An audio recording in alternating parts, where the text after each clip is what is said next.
G'day, this is Chris Savage from RL Ministries in Australia, welcoming you to this session of the book of Jeremiah. I pray that it'll be of benefit to you and help you in your Christian growth. Thanks for coming along. So thank you for coming along to this session. We're up to session 14. In the last session, we finished off with the prophecy against Zedekiah. Remember, Zedekiah is actually the last of the kings of Judah. And remember, this isn't... Jeremiah's book is not in chronological order. Zedekiah was appointed king by Nebuchadnezzar at the second deportation in 597 BC. He wasn't a very strong king, and he was swayed by his leaders, and he joined Egypt in a revolt against Nebuchadnezzar, against Babylon, which was actually in direct contradiction to Jeremiah's warnings. Chapter 21, which is last session, chapter 21 takes place around about 588 BC.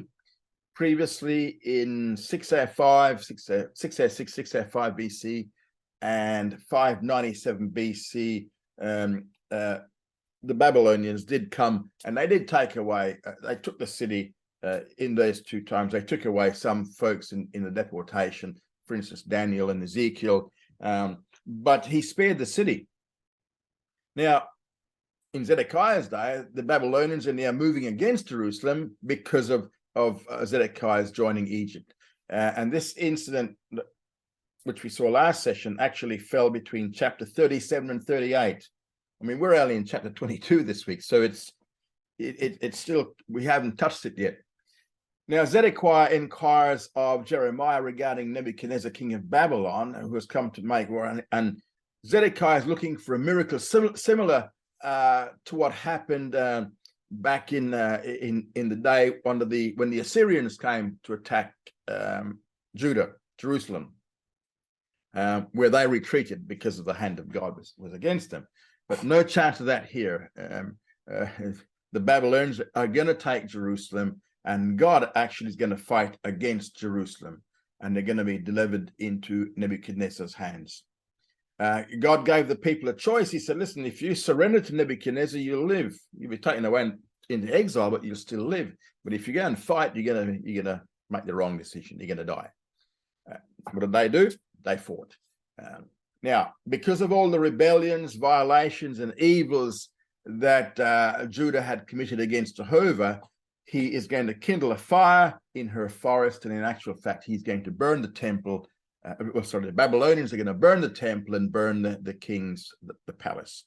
So that's where we are. We've seen the first prophecy against Zedekiah. Now we're going to move into prophecy against the house of David, which consists of all the kings. And he's going to speak specifically against the house of David. Now, this is just a quick refresher of Judah's last kings in chronological order. In chapter 22, we're going to see that the theme of prophecies against the kings of Judah continues, and the first 9 verses are going to deal with the royal house of David. And just so we can understand, where everything is, we need to keep in mind here that Jeremiah did not put his book in chronological order. So sometime during King Jehoiakim's reign, Jeremiah received the prophecies that we're going to see in chapter 22. And Jehoiakim, he rules somewhere around about 609 to 598 BC. And see Zedekiah there, he's 597 to 586. So he's quite a ways away, but yet he was prophesied against first. So we have Josiah. He was good King Josiah, 640 to 604. Then we're going to have Shallum or Jehoahaz. He rules from he ruled in 609 BC, only for a very short time. And we have Jehoiakim, Jehoiachin or Coniah, we're going to call him, 597, and then Zedekiah. Okay, so Shallum he's also called Jehoahaz. So we'll see that very shortly. Okay, so against the house of David, we see the prophecy in verses 1 to 9. Thus saith David, go down to the house of the king of Judah, and speak there this word, and say, hear the word of Jehovah, O king of Judah, that sits upon the throne of David.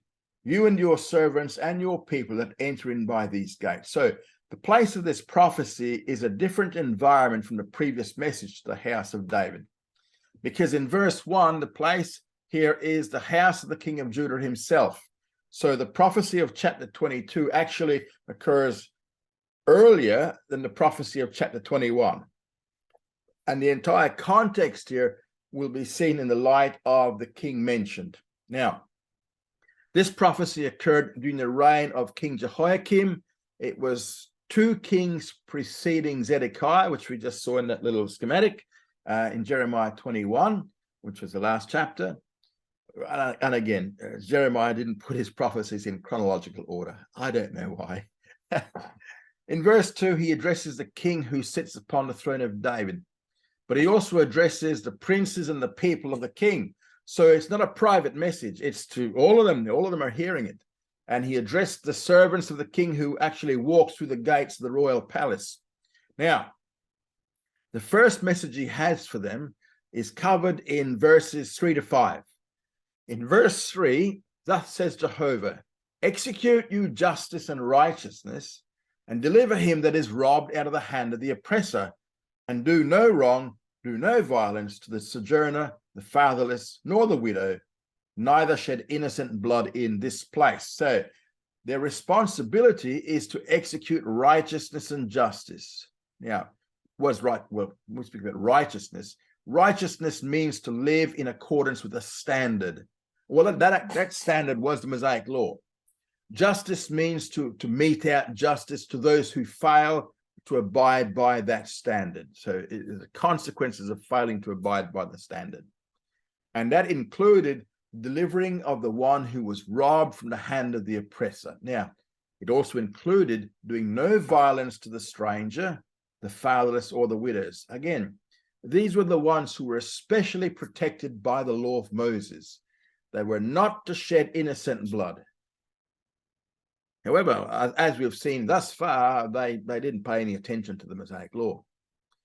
Now, in verse 4, there would be blessings if they obeyed. For if you do this thing indeed, then shall there enter in by the gates of this house kings sitting upon the throne of David, riding in chariots and on horses, he and his servants and his people. So what he's saying here is that, listen, if you obey these 3 things, if you obey these issues here regarding Mosaic law, the 3 groups mentioned back in verse 3, the kings and the servants and the leaders, will then be able to come and go freely through the gates of the king's house. That's if you obey them, if you do what is right. But then in verse 5, he says, but if you will not hear these words, I swear by myself, that's Jehovah, that this house shall become a desolation. So if there was disobedience, the royal house would now become a desolation. This is the house of David. Both blessings and cursings were dependent on the obedience of the Jewish people. And that's exactly what the Mosaic law says. If you do this, I'll bless you. If you don't do this, I will curse you. And see here it says, but if means it was still expressed as conditional in verses 4 and 5. However, this became a definitive in a later prophecy that was recorded in Jeremiah 21, 11 to 14, which we saw last session. Now, because God could swear by no greater, he swore by himself. And when God swears an oath to a future judgment, God himself stands behind this word. And so it's going to remain true for as long as God is God, which is forever. The second message we find in verses 6 to 9. Because of the failure to abide by the standards of justice and righteousness back in verse 3, there's going to be judgment in verses 6 to 7. And this is going to be on the house of the king of Judah, because that's what this prophecy is about, the house of David. The passage begins in verse 6 with a comparison. For thus says Jehovah concerning the house of the king of Judah, you are Gilead unto me, and the head of Lebanon. Yet surely I will make you a wilderness and cities which are not inhabited. So what he's saying here is that the palace was like Gilead and Lebanon to Jehovah. And both places were known for their forests, their cedar forest.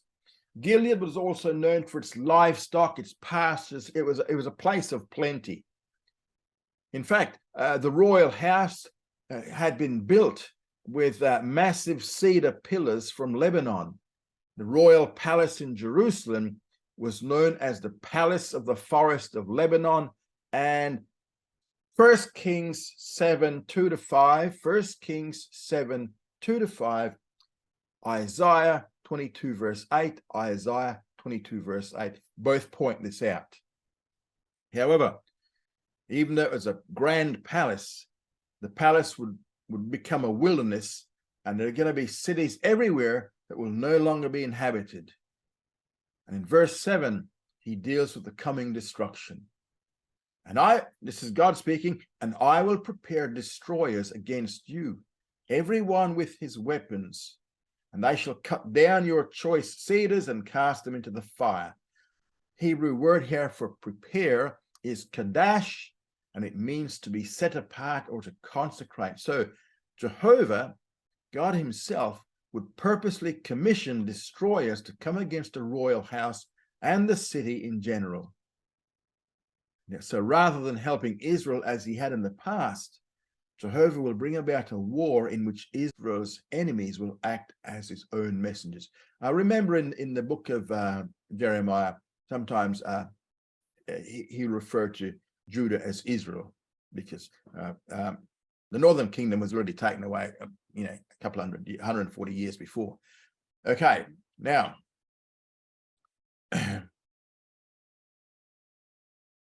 verse 8 says, this is the results of what's happening in verse 8-9. Many nations shall pass by this city, and they shall say, every man to his neighbor, wherefore has Jehovah done thus unto this great city? Then they shall answer, because they forsook the covenant of Jehovah their God, and worshipped other gods and served them. So the results are going to be so devastating that the Gentiles who passed by the city after its destruction by the Babylonians, when they ask, why did this happen? The answer will be, because the inhabitants have forsaken the covenant of the Lord their God and worship other gods which are not their own. Now, so when Gentile nations passed by the city after it was destroyed, many of them would know that calamity had come upon Israel because the Jewish people had forsaken the covenant of their God. Now, the Gentile nations didn't do that. They were faithful to their false gods. But yet Judah couldn't be faithful to their true God. Now, Moses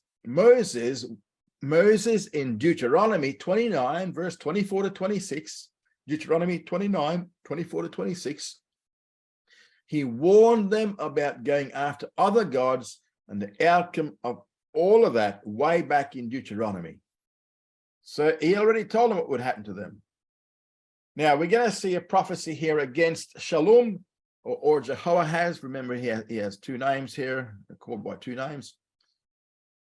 So verses 1-9 address the house of David in general, the house, Davidic throne. Now he's going to deal with some specific kings. First up in verses 10-12, it's against Shallum. Here we go. Weep ye not for the dead, neither bemoan him, but weep sore for him that goes away, for he shall return no more, nor see his native country. For thus says Jehovah touching Shallum, the son of Josiah, king of Judah, who reigned instead of Josiah his father, and who went forth out of this place, he shall not return thither any more. Verse 12, but in the place whither they have led him captive, there shall he die, he shall see his land no more. Okay, as I said, this king goes by two names, Shallum and Jehoahaz. Now, when Josiah was killed by the Egyptians back in 609, the people chose Shallum or Jehoahaz from among Josiah's sons. Josiah had 4 sons. He reigned only 3 months and was then deposed by the Egyptians who had killed Josiah, his father. He's taken into imprisonment and captivity in Egypt where he spent the rest of his life.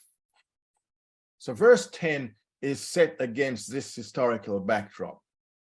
The proper object of mourning was not Josiah, the good king who had been killed by the Egyptians, but the one who would never return to his land. So this verse establishes the principle that it is preferable to die in battle than to die in exile. And then in verse 11, the one he's speaking about here is named Shallum.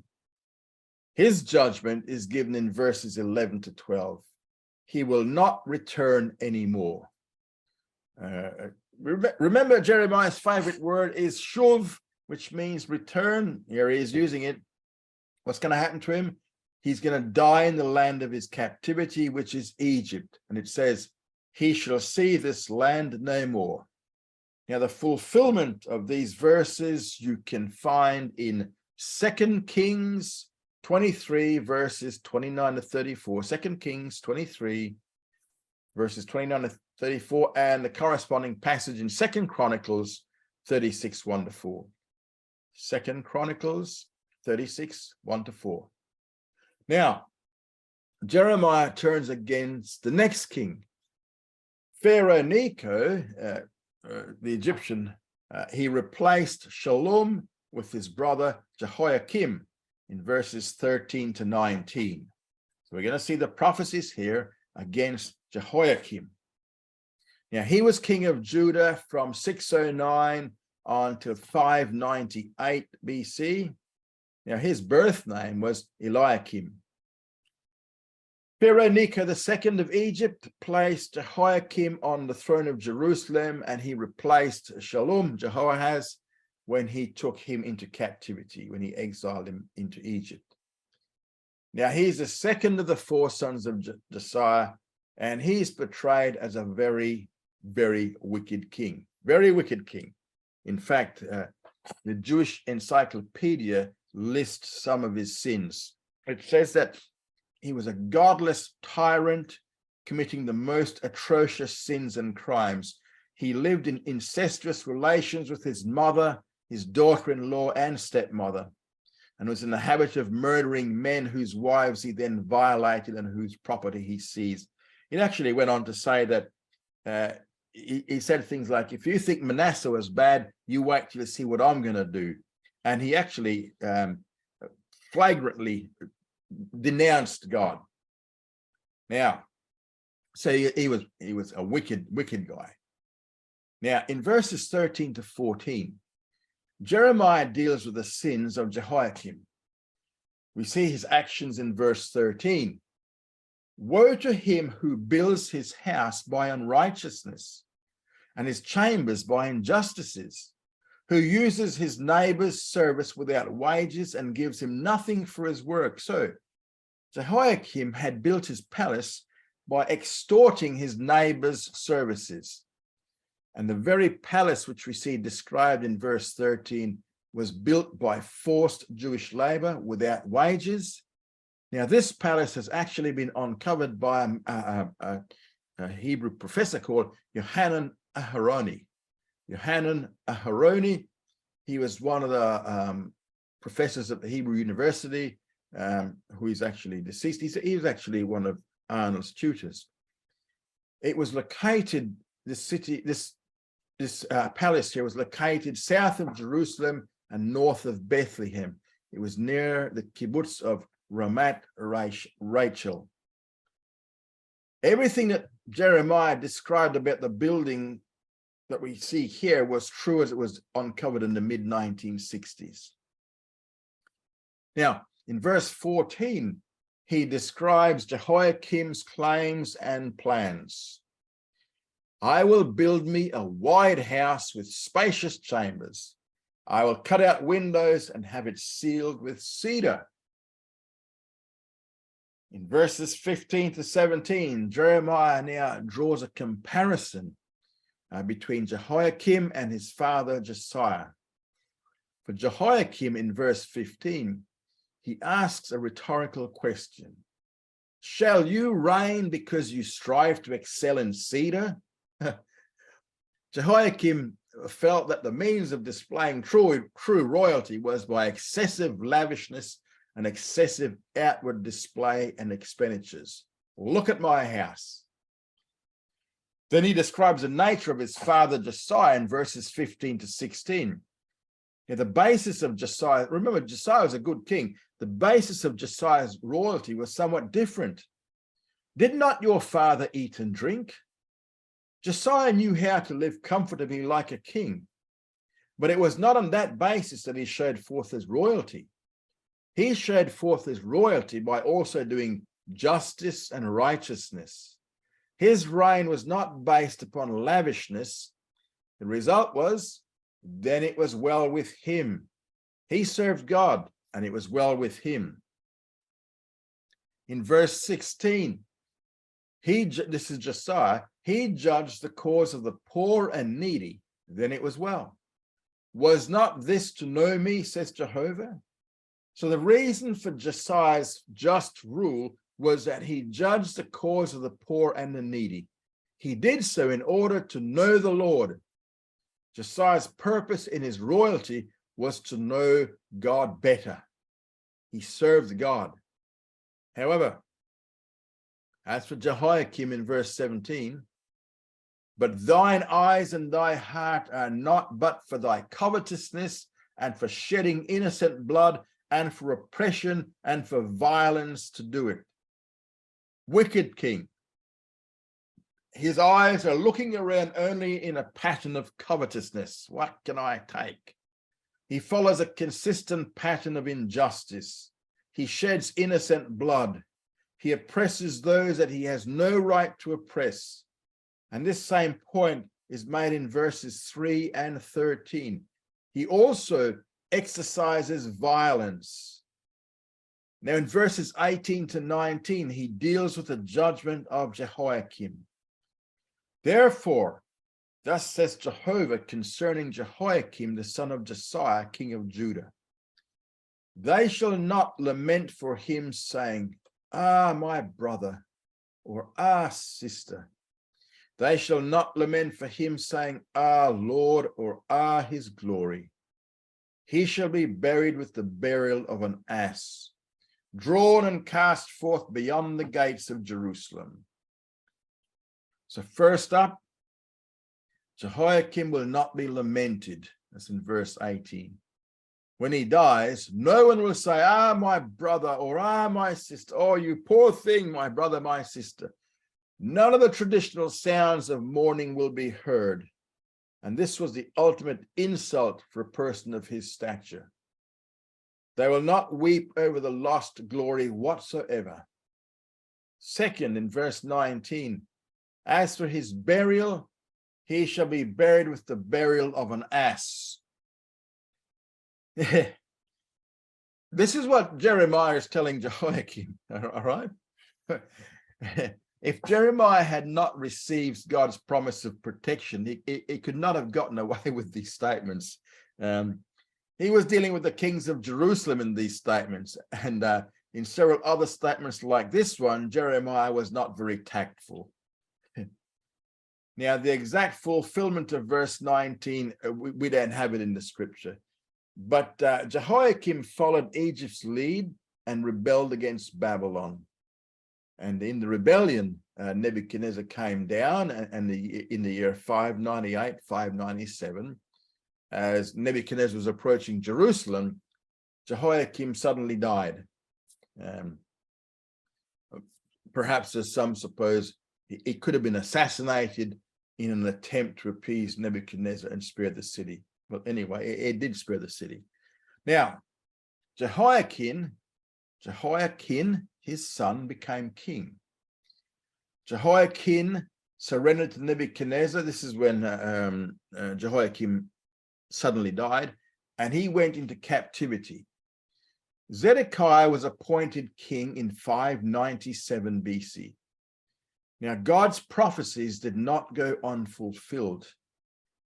When Jehoiakim, this is another son, when Jehoiakim surrendered, since his father Jehoiakim actually made the revolt, Nebuchadnezzar did not execute the new king since he surrendered. The new king was Jehoiakim. Jehoiakim had already died, but Nebuchadnezzar treated his body as spelled out in verse 19.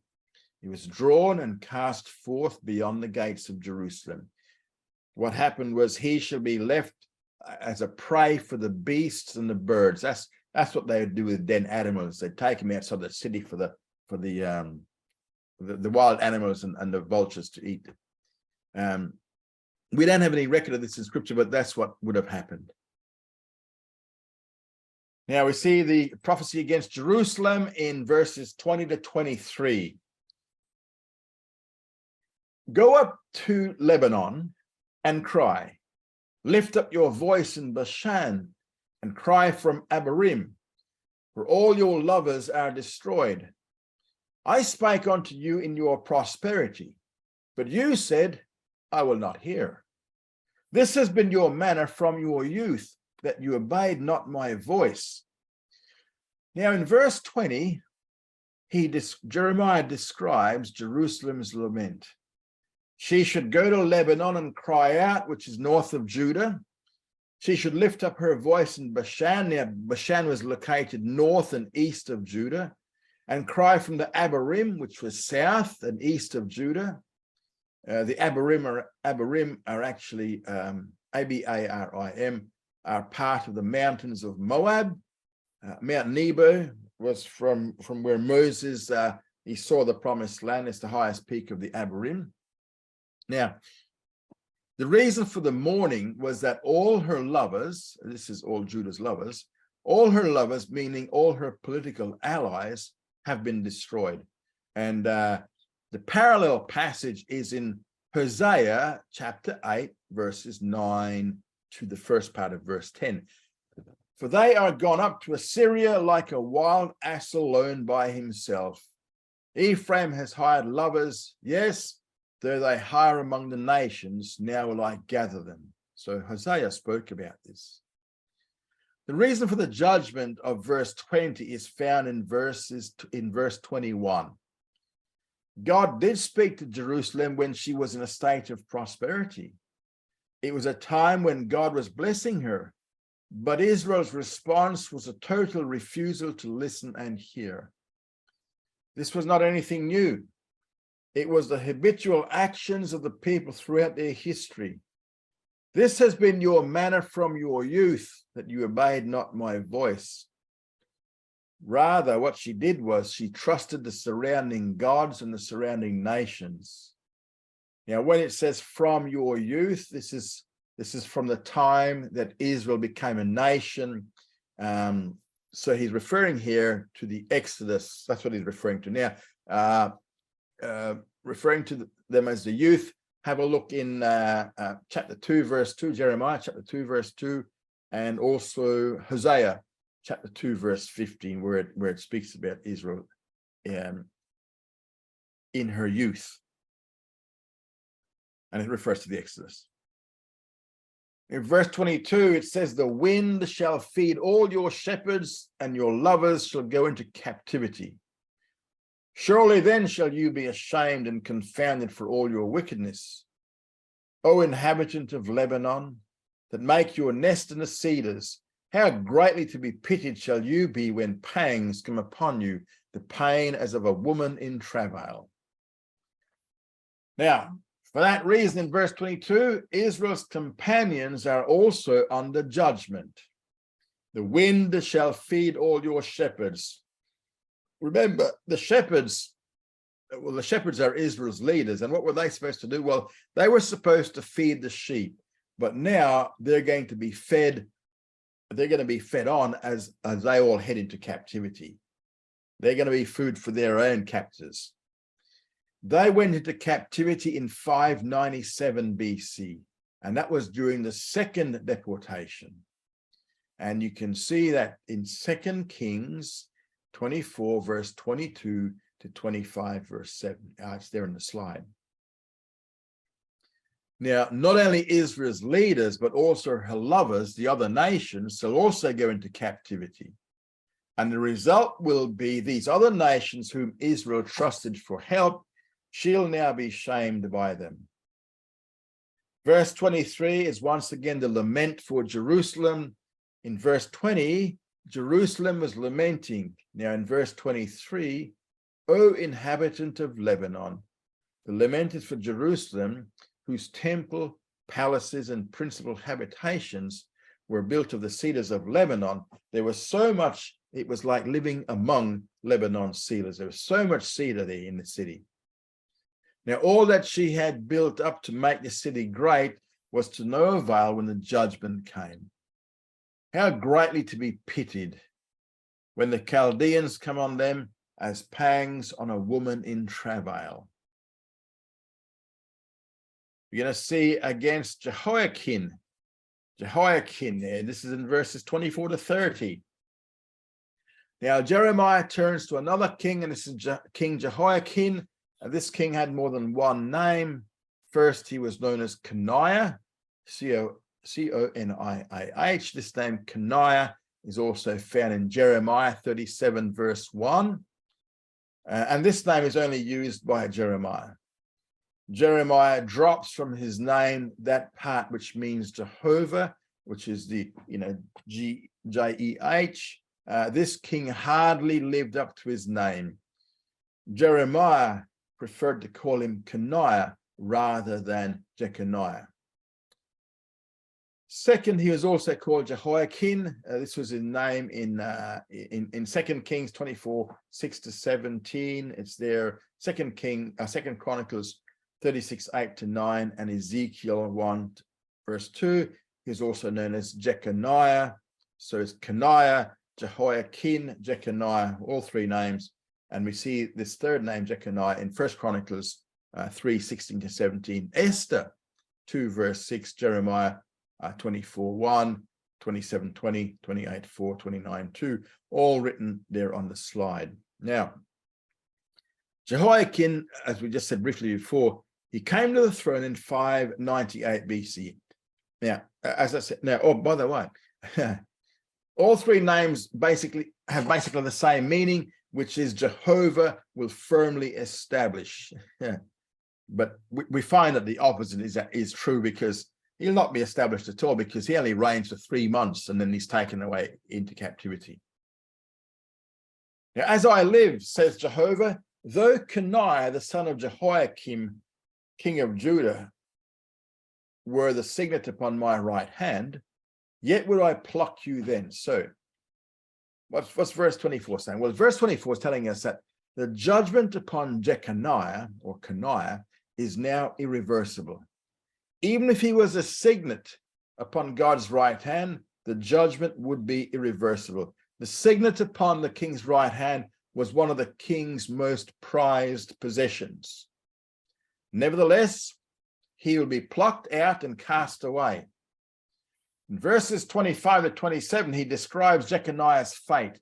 And I will give you into the hand of them that seek your life, and into the hand of them of whom you are afraid, even into the hand of Nebuchadnezzar, king of Babylon, and into the hand of the Chaldeans. So first of all, we see he's going to become a prisoner of Babylon. Verse 25, I'll give you into the hand of those who seek your life, specifically into the hand of the king of Babylon. Second, as part of his fate, he'll go into exile. We see that in verse 26. 26 says, and I'll cast you out and your mother that bare you into another country where you were not born, and there shall you die. So both he and the queen mother will go into exile. Now her name was Nehushta, and she's named in 2 Kings 24 verse 8. 2 Kings 24 verse 8. Nehushta. And they're going to go into another country. They're going to go into Babylon. He was not born there, but he's going to die there. Third, he is never to return to Jerusalem in verse 27. But to the land whereunto their soul longs to return, there shall they not return. Thither shall they not return. See, Jeremiah uses the word shuv there again, return, uses it twice actually. apparently throughout Jeconiah's many years of exile and imprisonment in Babylon, he longed to return to Jerusalem, but he never returned. Okay. Now, verses 28 to 30. This is the curse of Jeconiah. Now, this is a very crucial curse considering the genealogies in the gospel. I know it's a long way, but it's very, very crucial. In verse 28, it says, is this man Coniah a despised, broken vessel? Is he a vessel wherein none delights? Wherefore are they cast out, he and his seed, and are cast into the land which they knew not? So, Jeconiah is like a vessel which has been shattered, and therefore no one delights in it anymore. He and his seed are taken away into captivity. Now, the interpretation of the shattered vessel was that he was taken away into captivity. However, there is something beyond the curse. In verse 29, the importance of the curse is now spelled out by a threefold call for the entire world to hear. O earth, earth, earth, hear the word of the Lord. Now, when something is repeated 3 times, it can either be meant as a sign of affection or it is intended as an emphasis. Most often, it's intended to be emphatic. Listen to this. Hebrew term for earth is eretz. It can either refer to the planet as a whole, which you see back in Genesis 1:1, or to the land of Israel, which again you find in Genesis 15, verse 18. So in this verse, the term eretz with a threefold repetition is to emphasize that Jehovah's word was now coming to the entire earth, whole earth. The fact that Jeremiah called upon the whole earth in this manner shows that the high point of Jehoiakim's curse was about to be declared. O earth, earth, earth, hear the word of the Lord. The curse in verse 30 is now spelled out. Thus says Jehovah, write ye this man childless, a man that shall not prosper in his days, for no more shall a man of his seed prosper, sitting upon the throne of David and ruling in Judah. Now, the term childless does not mean that he'll not have any sons, okay? Because in 1 Chronicles 3, 17 to 19, we're given a list of his 7 sons. The term childless means something else. The Hebrew term for childless, which is ariri, A-R-I-R-I, means stripped. And in this context, it refers to something other than childlessness. It means that he will not prosper in his days. So neither Jehoiakim nor any of his descendants would ever sit upon the Davidic throne ever again. Now, we need to, before we go on, look at the significance of this curse, we need to understand, to put it understand here, that many of the Jewish sages interpreted verse 30 in the same manner as what we're going to see here. Rabbi Friedman stated that Jehoiakim remained childless only with respect to the monarchy, which means he didn't have a child on the throne. Rosenberg concurred and stated, no man of his seed shall prosper, namely that no one will occupy the throne of David nor rule in Judah. That's what they both agreed regarding Jeconiah, that this is a proper interpretation. Now, in Matthew's genealogy in Matthew 1, we're told in verses 11 to 12, and again in verse 16, that Joseph was the husband of Mary, was a direct descendant of was a direct descendant of David through Jeconiah. The common teaching, which we see in a lot of commentaries and stuff, the common teaching that Joseph was the heir apparent to David's throne and that Jesus could claim the right to sit upon the throne because of his adoption by Joseph is not in keeping with this passage. In fact, the opposite is quite true. Joseph was not the heir apparent to David's throne. Why? Because he was in the line of Jeconiah, and the curse of Jeconiah says no child of his will sit upon the throne. So Joseph was not in the line to sit on the throne. Now, Mary, the mother of Jesus, was also a descendant of David, but according to Luke chapter 3, verse 31, Mary was from a different line than Joseph. Mary was a descendant of David apart from the line of Jeconiah. So Jesus, the real son of Mary, was also a member of the house of David apart from the line of Jeconiah. And therefore, Jesus claimed the right to sit upon David's throne through his mother and not through his adoption by Joseph. Okay, so we're going to see the reign of the righteous king in verses 1 to 8 of chapter 23. Jeremiah now gives us a different picture. Chapters 21 and 22, he's been dealing with the kings of Judah, and he particularly dealt with the last 4 kings who were all extremely wicked. Now in chapter 23, 1 to 8, he brings us a new theme, that a day is coming when there will be the reign of the righteous king. The reign of the righteous king we see in verses 1 to 8, and Jeremiah begins with the opposite contrast. We have the negative aspect before he moves to the positive. Now, in verses 1 to 4, he describes the wicked leaders of the present time. He begins with the wicked leaders in verse 1. Woe unto the shepherds that destroy and scatter the sheep of my pasture, says Jehovah. He uses the term shepherds and pronounces a woe against them. The leaders of Judah were the shepherds and the people of the sheep. Leaders are responsible for leading the people astray. We see that right throughout history. We saw it through the early part of Jeremiah as well. So in so doing, they were like foolish and false shepherds who led the flock astray and were responsible for destroying it. Notice it says, my pasture. The pronoun my shows how personal the metaphor was. The herders were failing the sheep of God's personal pasture, his people. Now, verse 2 details God's intent. Therefore, thus says Jehovah, the God of Israel, against the shepherds that feed my people. You have scattered my flock and driven them away and have not visited them. Behold, I will visit upon you the evil of your doings, says Jehovah. So in verse 2, God intends to judge these shepherds. Moreover, what God has against the leadership of Israel is that because they lead the people astray, they have caused the dispersion and the scattering. Since they did not visit the flock the way they should have visited, God will now visit them in judgment. This is the leaders.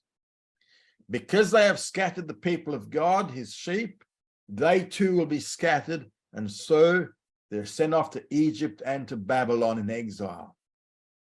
When God is through judging the wicked rulers, a day is coming when the regathering of the remnant will take place. In verse 3. And I will gather the remnant of my flock out of all the countries whither I have driven them. And I'll bring them again to their folds, and they shall be fruitful and multiply. So here he sees Israel as being scattered throughout the world and suddenly being regathered. The remnant will be gathered from all the countries to which they were driven.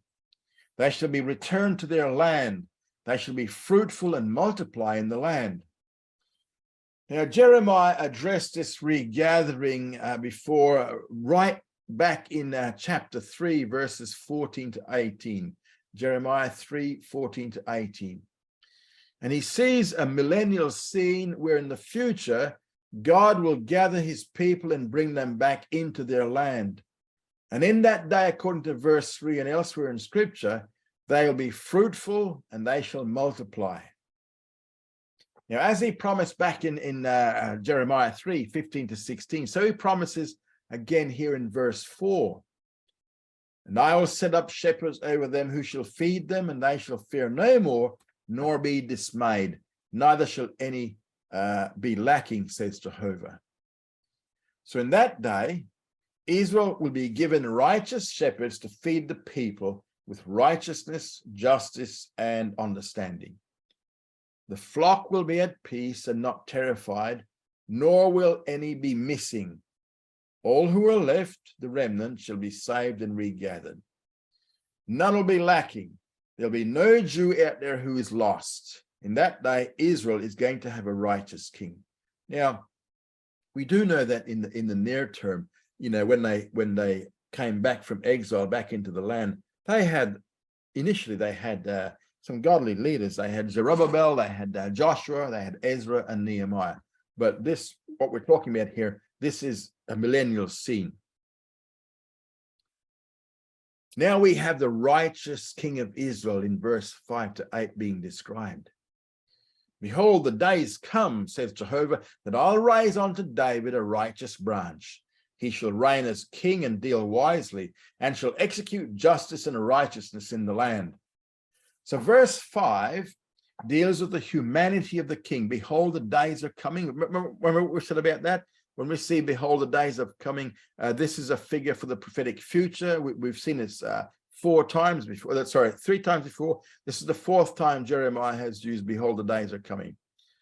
So what he's saying here, in that great prophetic future, in which we see the context of Israel's restoration, regathering, and future will take place in verses 3 to 4, God is going to raise up unto David a righteous branch. Branch is the word zimak. It's a sprout that grows directly out of the ground from a root. And this will not be like the branches described in chapters 21 and 22. It will not be like Zedekiah, Shalom, Jehoiakim, or Jehoiakim. Rather, this branch, he'll be like David, a Zamak Zadik, righteous branch. It'll be a righteous branch. His righteousness will not be an acquired attribute, not this branch, but it'll be an attribute of his essence. And Isaiah 53 verse 9 tells us that. Isaiah 53:9. Now, the fact that Jehovah will raise this king unto David connects this verse with the Davidic covenant. The Davidic covenant. The coming king, this righteous branch, will fulfill God's covenant with David because he will reign as king. And this will occur during the Messianic kingdom. So he explains how Jeremiah 3 verse 17 will be fulfilled. Also, it says he will deal wisely. Now, this prophecy is also given concerning the Messiah in Isaiah 11 verses 1 to 2. He will execute justice and righteousness. Now, there were 2 responsibilities of the house of David spelled out by Jeremiah back in chapter 22. The responsibility of the house of David in Jeremiah 22 verse 3 was to execute justice and righteousness. However, those kings which we saw in chapters 21 to 22, they all failed to do that. You know, whereas those descendants of David failed, this descendant of David will succeed. He will not fail. He will execute justice and righteousness. He will live in accordance with the standard, and he will execute accordingly. Now, verse 5, while verse 5 we see addresses his humanity, he's a descendant of David. Verse 6 reveals his deity. In his days, Judah shall be saved, and Israel shall dwell safely, and this is his name, whereby he shall be called Jehovah our righteousness. So the king's deity is first seen by the nature of his work. In his day, Judah and Israel will receive salvation. Also, the entire nation is now going to dwell securely, a promise that only God could achieve, as Jeremiah showed in previous sections. The king's deity is further seen by his name. He'll be called Jehovah Zidkenu, Jehovah our righteousness. Until more recent times, verses 5 and 6 have always been taken as messianic in rabbinic literature. The Talmud, that's just the body of civil and ceremonial law and the Mosaic law and all the laws that, the civil and ceremonial laws that they've made up and part of the Mosaic laws, in addition to the Mosaic laws, the Mishnah and the Gemara, that's the Talmud. They applied Jeremiah 23:6 to the Messiah, and they gave him the name of Jehovah. In a midrash, which is a commentary on the 5 books of the Torah called Tanchuma, the branch mentioned in Jeremiah 23 verse 5 and Zechariah 6:12 is seen as referring to the Messiah. The midrash, which is another commentary in Proverbs, gave 8 names to the Messiah, and 2 of those names are found in this passage. Zemak in verse 5 and Jehovah in verse 6. So, what am I saying? Well, verses 5 and 6 were earlier on in the piece recognized to be speaking of the Messiah, who is called Jehovah. So Jeremiah 23, 5 and 6 focuses primarily on the second coming of the Messiah, but there's also a little bit about his first coming there. Verse 5 tells of a descendant of David who will rule and reign as king. Messiah has not yet ascended to the throne, but this verse highlights his humanity by identifying him as this descendant of David. In verse 6, this man is given the name applicable only to God, Jehovah our righteousness. Only God can be called that. Verses 7 to 8, he deals with the word of this righteous king, which is a regathering of Israel. He is a king of verses 5 and 6 who will accomplish the regathering of verses 3 and 4. Verse 7 says, therefore, behold, the days come. This is the 5th time that this phrase is used, behold, the days come. It's used of the prophetic future. In the future day, they will no longer view the Exodus as the high point of Jewish history. There'll be a new high point of Jewish history. The new high point will be the worldwide regathering of all Jews back into the land by this righteous king. The final result in the second part of verse 8 will be that they shall dwell in their own land. Now, this is the repetition of a promise made earlier in Jeremiah 16, verses 14 to 15. Jeremiah 16, verses 14 to 15. Verse 7 states, therefore, behold, the days come, says Jehovah, that they shall no more say, as Jehovah lives, who brought up the children of Israel out of the land of Egypt. For the 5th time in Jeremiah, the phrase, behold, the days come, appears again. What is it doing? It's indicating that the statement that follows this introduction is going to be in the prophetic future. Now, for millennia, the Exodus has been considered the high point of Jewish history, but the day will come when this is going to change. In the future, the pinnacle of Jewish history will be the final regathering of Israel through the Messianic king. Verse 8 details the stages of the regathering. But as Jehovah lives, who brought up and who led the seed of the house of Israel out of the north country, and from all the countries whither I had driven them, and they shall dwell in their own land. So the first stage would be a regathering from the north country, meaning Babylon. The second stage will be a regathering from all the other nations where the Lord had driven his people. From that point on, they'll live in their own land. And we find that is referring back to Jeremiah 16, 14 to 15. So what we see here is that this section promises that God will raise up a righteous king who will have both divine and human attributes or characteristics. As the God-man, this king will bring about the final worldwide regathering of the Jewish people back to the land of Israel. That is where we will finish it today. Thank you for coming along. Study hard and grow strong.